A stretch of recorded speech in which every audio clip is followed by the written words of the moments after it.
ஒரு மலைவாசி என்று வைத்துக்கொள்வோம். இறைவன்தான் நாடியவர்களுக்கு மட்டும் நல்வழி காட்டுவான் என்றும், தான் ஒரு அளவற்ற அருளாளன் என்றும், நிகரற்ற அம்புடையவன் என்றும் கூறிக்கொள்கிறான். இப்படி இருக்க பரம்பரையாக சிலை வழிபாடுகளை செய்து வரும் சந்ததிகளுக்கு பிறந்த நான், அவர்களைப் போலவே நானும் சிலை வழிபாடு செய்கிறேன். ஓர் இறை இஸ்லாம் பற்றி எந்த அறிவும் தெளிவும் யாரும் எனக்கு சொல்லித்தரவில்லை. நான் சிந்திக்கக்கூடிய வகையில், என்னை தெளிவுபடுத்தும் வகையில் எந்த இஸ்லாமிய மத போதகரும் என்னை வந்து சந்தித்து பேசும் பகுதியிலும் நான் வசிக்கவில்லை. அப்படி இருக்கும் நான் சிலை வழிபாடு செய்த குற்றத்திற்காக நான் நரக வாழ்க்கைக்கு செல்வேன் என்ற நியாயமுள்ளதே. மாற்றுச்சாதியில் பிறந்தது என் தவறா? இது என்னுடைய கேள்வி. சுதந்திரம் என்ன கேள்வி கேட்குறாருன்னா, முஸ்லீம்கள் நாங்கள் வந்து ஒரு இறைவனை தான் வணங்கணும். கல், மண், சிலை இதெல்லாம் நாங்கள் வணங்கக்கூடாது. அப்படி வணங்கினால் அது பெரிய குற்றம். நம்மளா ஒரு பொருளை உண்டாக்கி கொண்டு அதை கடவுள் என்று நினைத்தால் கடவுள் கோபப்படுவார். கடவுளுக்கு அது பிடிக்காது. கடவுளுடைய இடத்தை வேறு ஆளுக்கு கொடுப்பதை வந்து கடவுள் மன்னிக்க முடியாத குற்றம்னு சொல்கிறார். அவருக்குன்னு ஒரு இடம் இருக்கிறது. அந்த இடத்த கொண்டு இதை கொண்டு வச்சு அவர் ஒத்துக்குருவாரா? இப்போ கடவுளுடைய இடத்த வந்து ஒரு முதலமைச்சர் இடத்துல கொண்டு வேற ஒரு ஆளாச்ச முதலமைச்சர் ஒத்துக்குருவாரா? அப்போ கடவுளுடைய இடம் ஒரு உயர்ந்த ஒரு இடம். அந்த இடத்துல கொண்டு மனுஷனையோ மண்ணையோ மரத்தையோ கல்லையோ எதையும் வச்சிடக்கூடாது என்பது இஸ்லாத்தின் நம்பிக்கை. அவர் என்ன கேட்குறாருன்னா, இப்போ சிலை வணங்குவது வேறு எதையும் வணங்குவது கடவுளுக்கு பிடிக்காதுங்கிறீங்க. ஆனால் நாங்கள் சிலை வணங்கக்கூடிய ஒரு பரம்பரையில் பிறந்துட்டோம். தலைமுறையாக நாங்கள் வந்து எங்கள் அப்பா பாட்டம் செஞ்சதுனால நாங்களும் செய்கிறோம். இதெல்லாம் தவறுன்னு சொல்லக்கூடிய யாரும் எங்களுக்கு வந்து சொல்லித்தரவும் இல்லை. அப்புறம் எங்களை எப்படி தண்டிக்கிறது? அவர் என்ன கேட்குறாருன்னா, நான் சிலை வணங்கக்கூடாதுன்னா அது எங்களுக்கு மெசேஜ் வந்தால் தான் நாங்கள் வணங்காமல் இருப்போம். எங்கள்கிட்ட எந்த இறை தூதரும் வர கிடையாது. எங்கள் தகப்பனார் வணங்கினார், அவர் தகப்பனார் வணங்கினார், அவர் தகப்பனார் சிலையை வணங்கினார். இப்படி பரம்பரையாக நாங்கள் வணங்கி கொண்டிருக்கும் பொழுது அதன் அடிப்படையில் நாங்கள் சிலையை வணங்கினால் இதுதான் கரெக்டான மார்க்கம் என்ற செய்தி எங்களுக்கு கிடைக்காத பொழுது அதுக்காக கடவுள் எங்களை தண்டிக்கிறது என்ன நியாயம்? மன்னிச்சிட வேண்டியது தானே, தெரியாமல் தானே செஞ்சோம் அப்படிங்கிறத என்ன செய்கிறாரு, ஒரு கேள்வியாக பதிவு பண்ணுறாரு. இதில் வந்து ஒரு அடிப்படையான விஷயத்தை விளங்கி கொள்ளணும். அதாவது இஸ்லாத்தினுடைய அனைத்து கொள்கை கோட்பாடுகளையும் தெரிந்து கொள்வதற்கு ஒரு தூதர் வரணும். எப்படி தொழுகிறது, எப்படி நோன்பு வைப்பது, இதையெல்லாம் நீங்களும் ஐடியா பண்ணி விளங்க இயலாது. அது இறைவன்கிட்டருந்து செய்தியை கொண்டாந்து தந்தால் தான் விளங்கி கொள்ள முடியும். அது இல்லாமல் இது கடவுள் இல்லை என்று விளங்குவதற்கு தூதர் வர வேண்டிய அவசியம் கிடையாது. நமக்கு கடவுள் தந்திருக்கிற சிந்தனை இருக்க, அதுக்கு கொஞ்சம் வேலை கொடுத்தாலே நம்ம விளங்கி கொள்ளலாம்.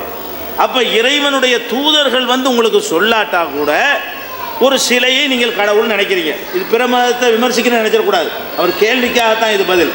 ஒரு சிலையை கடவுள் நினைக்கிறீங்க, அது கடவுளா இல்லையாங்கிறத உங்கள் மூளையை கொண்டு சிந்திச்சு பார்த்தா விளங்காதா? இது வந்து ஒருத்தர் செஞ்சார், இது ஒரு பாறையாக இருந்தது, ஒருவர் உடைச்சிக்கிட்டு வந்தார், ஒருவர் செதுக்குனார், இது ஒரு 25 வருஷத்துக்கு முந்தி இப்படி இல்லை, இது மனுஷன்தான் இதை உண்டாக்கிட்டு கடவுள்னு சொன்னால் நம்ம நம்பிட்டோம் அப்படிங்கிறது வந்து இது ஒரு தூதர் வந்து சொல்லணுமா, நம்ம அறிவே சொல்லுமா? நம்ம அறிவே சொல்லிவிடும். அப்போ நீங்கள் கடவுள் என்ன கேட்பார்னா, இது நீ படைத்து கொண்டு நீ எப்படி அதை கடவுள்னு சொன்ன? இந்த கேள்விக்கு நான் பதில் சொல்லி ஆகணுமா இல்லையா? அப்போ ஒரு பொருளை வந்து அந்த பொருளுக்கு மேலே உள்ளதாக நீங்கள் பார்க்கக்கூடாது. ஒவ்வொரு பொருளையும் அதுவாகத்தான் நீங்கள் பார்க்க வேண்டும். கல்லை கல்லாகத்தான் நீங்கள் பார்க்க வேண்டும். மண்ணை மண்ணாகத்தான் பார்க்க வேண்டும். பேனாவை பேனாவாகத்தான் பார்க்க வேண்டும். நீங்கள் பேனாவை பிடிச்சிக்கிட்டு யானைன்னு பார்த்தீங்கன்னா இது யாரும் சொல்லி தந்தால் கண்டுபிடிக்கணும். ஏன்ப்பா இது பேனா தானப்பா, இது ஏன்ப்பா யானைன்னு சொன்னேன்? யாரும் சொல்லலை. அப்படி சொல்ல முடியுமா? யாரும் சொல்லாட்டாலும் உனக்கு தெரியலையா இது பேனாதான் உனக்கு தெரியுதா இல்லையா? யானைக்கு உரிய ஒரு தன்மை அதுக்கு இல்லைன்னு தெரியுதா இல்லை? துதிக்கலாம் இல்லை, அது பிடிக்காதுல, அது நடக்காதுல, அது பிளிராதுல அப்படின்னு தெரியணுமா இல்லையா? அப்போ நமக்கு எது நம்ம அறிவை கொண்டு தெரியுமோ அதை செய்ய தவறினால், அறிவை தான் கடவுள் கொடுத்துருக்கிறாரு, எல்லா மனுஷனுக்கும் இருக்குது. அப்போ கடவுள் கேட்பாரா இல்லையா, ஏன்பா நான் இந்த அகில உலகத்தெல்லாம் படைச்சிருக்கிறேன், நான் படைத்த இந்த பிரம்மாண்டமான படைப்புகளோடு ஒப்பிடும் பொழுது நீ எதை தெய்வம் நினைக்கிறியோ அது ரொம்ப ரொம்ப ரொம்ப ரொம்ப ஒரு சின்ன பொருள். அது பூமி அளவு கூட அது இல்லை. அப்போ இவ்வளோ பெரிய பிரம்மாண்டமான பிரபஞ்சத்தை நான் படைத்திருக்கும் பொழுது அதை வந்து வேற ஒரு இடத்துல கொண்டு நீ எப்படி கொடுத்தாய் இப்படின்னு கடவுள் கேட்பாரா இல்லையா? அப்போ நம்ம என்ன வழங்கணும்னு கேட்டால், ஒரு கடவுளை வணங்கக்கூடிய அதான் சரியான ஒரு கொள்கை. அந்த இடத்தில் கடவுள் அல்லாதவங்களை நம்மளா கொண்டே வச்சோம் என்று சொன்னால், யாரும் சொல்லாவிட்டாலும் உங்கள் மூளையை நீங்கள் பயன்படுத்தாத காரணத்தினால் அது உங்கள் குற்றம் என்று இஸ்லாம் சொல்லுவார். கடவுள் அப்படி பிடிப்பார். கடவுள் எப்படி கேட்பாரு? உன்னுடைய அறிவுக்கு இது தெரியுமா தெரியாதா? நீ கொஞ்சம் சிந்திச்சு பார்க்காதனால உனக்கு தெரியலையா? சிந்திச்சு பார்த்தும் உனக்கு புலப்படலையா? சிந்திக்கலை. அப்போ சிந்திக்காமல் இருப்பது பெரிய பாவம் தானே? மனிதன்கிறவன் வேறு இனத்திலிருந்து எதை கொண்டு வேறுபடுறான்? சிந்தனையை கொண்டு தான் வேறுபடுறான். அப்போ ஆடு மாடெல்லாம் சிந்திக்காது, கழுத குதிரெல்லாம் சிந்திக்காது, நம்ம சிந்திப்போம். அப்போ உனக்கு மட்டும்தானே சிந்திக்கக்கூடிய தன்மையை நான் தந்திருக்கிறேன். சிந்திச்சு பார்த்தாயானால் கடவுள்டா யாரு? நம்மளை அது படைச்சிருக்கணும், இது நம்மளை படைக்கலை. கடவுள்னா நமக்கு முந்தியதாக இருக்க வேண்டும், இது நமக்கு பிந்தியதாக இருக்கிறது. கடவுள் என்றால் நமக்கு தர வேண்டும், இது தரக்கூடியதாக இல்லை. இப்படியெல்லாம் கடவுள்னா அழியக்கூடாது, இது அழியக்கூடியதாக இருக்கிறது. இப்படியெல்லாம் நீங்கள் யோசித்து பார்த்தீர்களே ஆனால் இறைவனுடைய தூதர்கள் வராவிட்டால் கூட கடவுளை கரெக்டாக கண்டுபிடிச்சிடலாம். தொழுகிறது எப்படி, நோன்பு வைக்கிறது எப்படின்னு வேண்டாம் உங்களுக்கு தெரியாமல் இருக்கலாம், அதுக்கு வேணால் உங்களுக்கு மன்னிப்பு கிடைக்கும்.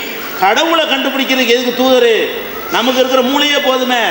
நம்ம மூளையை கரெக்டாக பயன்படுத்தணும்னு சொன்னால் இது கடவுள், இது கடவுள் இல்லை, அழகாக கண்டுபிடிச்சிடலாம். அப்போ நம்ம பயன்படுத்தாத காரணத்தினால தான் கடவுள் தண்டிப்பார் என்று இஸ்லாம் சொல்லுகிறது.